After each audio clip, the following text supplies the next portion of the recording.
Part 1. The Curse of the Gifted. Have you ever been told you have so much potential? For many, those words aren't a compliment. They are a death sentence for ambition.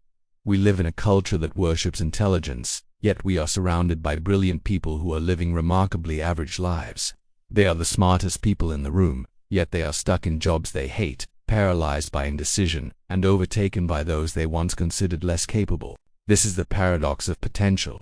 The very tools that make you smart, your ability to analyze, your foresight, and your high standards, are the same tools currently building the walls of your mental prison. You aren't stuck because you lack talent. You are stuck because you are too smart to take the stupid risks required for greatness. You've mastered the art of thinking, but you've forgotten the primal necessity of acting. Part 2. The Fixed Mindset and the Fear of Failure. To understand this trap, we must look at the work of Stanford psychologist Carol Dweck and her research on mindsets. When a child is praised for being smart rather than for their effort, they develop what Dweck calls a fixed mindset. If you believe your intelligence is a fixed trait, failure becomes a threat to your identity. If you try something new and fail, it doesn't mean you made a mistake, it means you aren't smart anymore. To protect this fragile ego, high-potential individuals unconsciously stop taking risks. They only play games they know they can win. They stay in the safe zone of excellence, avoiding the stupid zone where real growth happens. Over time, the average person who was never told they were gifted surpasses them because they weren't afraid to look foolish while learning. They were busy building skills while the geniuses were busy protecting their reputations. Part 3. Analysis Paralysis and the Neuroscience of Indecision. Why do smart people overthink? It's a biological glitch in the prefrontal cortex. This region of the brain is responsible for executive function and complex decision-making. While it is our greatest evolutionary gift, it is also our greatest inhibitor. Neuroscience shows that when we are presented with too many variables, the prefrontal cortex goes into overdrive, a state known as analysis paralysis. A high-Q mind sees 10 different ways a project could fail, while a simpler mind only sees the goal. The smart person spends months building a theoretical model to avoid risk, while the man of action has already failed, pivoted, and succeeded 3 times over. Furthermore, overthinking triggers a phenomenon called cognitive friction. Each time you simulate a scenario in your head, you burn through your limited supply of glucose. By the time you're ready to actually do the work, you are mentally exhausted. You've lived through the failure 10 times in your imagination before you've even started. You are tired from a battle that never actually happened. Part 4.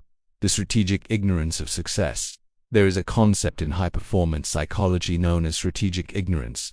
It is the deliberate choice to ignore the complexity of a task in order to maintain momentum. Look at the founders of the world's most successful companies.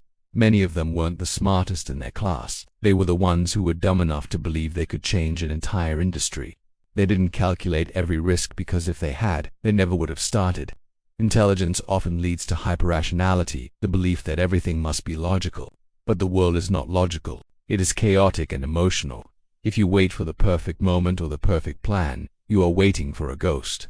Success requires a certain level of optimistic blindness, the ability to move forward when the data suggests you should stop. Part 5. The Comfort of Excellence. One of the most insidious parts of the intelligence trap is the comfort of excellence. If you are good at your job, but you know you are capable of something great, you are in the most dangerous position possible. The good is the enemy of the great. Because you are smart, you can easily justify your current position. You tell yourself, I'm making good money, or this is a stable career.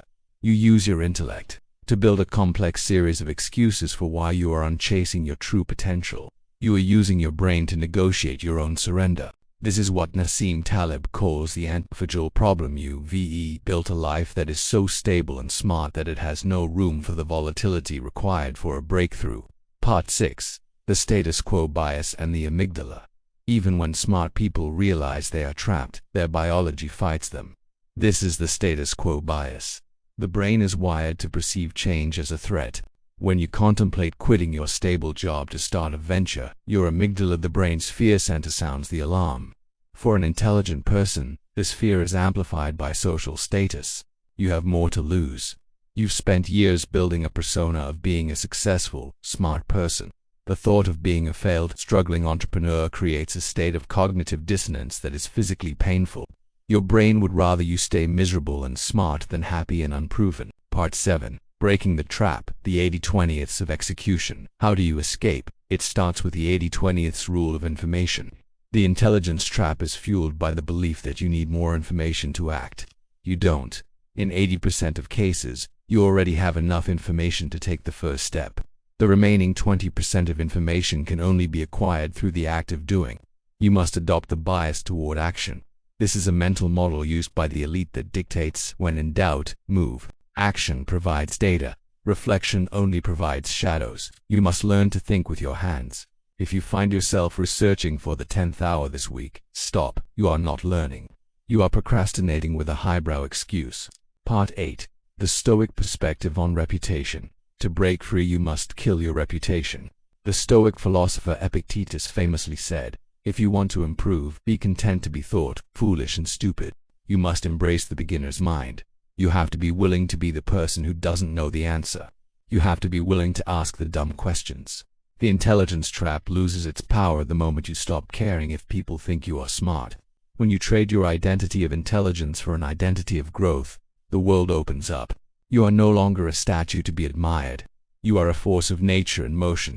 Part 9. Conclusion from potential to power. Potential is a debt you owe to yourself. And like any debt, if you don't pay it, it will haunt you. Being the smartest person in the room is a trap if that room is too small for your destiny. Stop analyzing the map and start walking the terrain. The world doesn't pay you for what you know. It pays you for what you do with what you know. Intelligence is a beautiful engine, but without the fuel of action, it is just a heavy piece of metal. Cut the internal dialogue.